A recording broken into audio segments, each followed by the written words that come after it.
Welcome, my name's John Furs, member of the Professional Golfers Association of Australia and a GSED in the golfing machine. Today we're going to be discussing the Golfers Flail.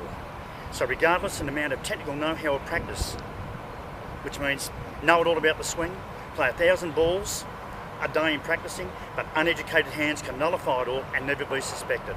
So remember that the hands are the only communication lines between you and the club. So in this area we're going to be looking at the flail, and what I have here is what we call just a normal flail. So if we take a trip back in time, we found that the farmer living out in the country, when it comes time to harvesting the wheat, they'd harvest the wheat, put it on a big bench, and this one particular farmer had a long stick and he was thrashing the wheat, hitting it and hitting it.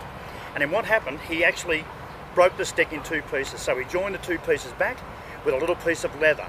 And then he found, when he went back, as he took the flail back, this secondary part here went back down. But as he came back down, this secondary part, the yellow part, would actually really shoot out and he really caused a lot of acceleration, so they could really thrash that wheat a lot harder.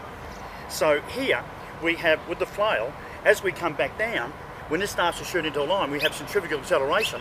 When it actually gets into the line, we have centrifugal momentum, and as it goes through, we have centrifugal deceleration.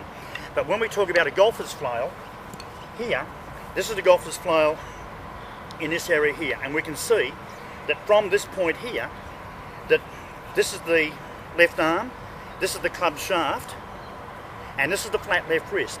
So with a golfer's flail, the left wrist can only cock and uncock, which is a perpendicular motion. It can't bend, so we don't want any bending the wrist, which is allowing the club head to pass the hands. From here, when this is cocked, as we come down, this can also, I can turn to the right and I can roll to the left. Now this is called a rotational motion. So if we look at the hands, what the hands do in a golf swing, there are three basic type of motions they can do. One, we can have the back of the hands in a straight or flat condition.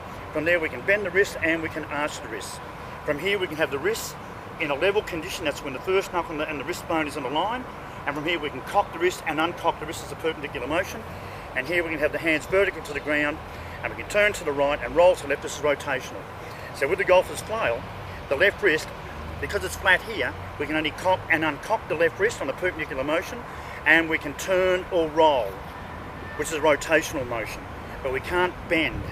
So from this point here, when we swing the club back, we're cocking the left wrist, but it's nice and flat at the top. The left wrist is in a flat condition. From here, as we come down, the left wrist stays flat, and as we continue down, as we turn the body through centrifugal force, the left wrist is going to uncock naturally by itself. And as we continue through, with a flat left wrist, it's now going to roll over, and we're finishing right through to the finish of the swing with a nice flat left wrist.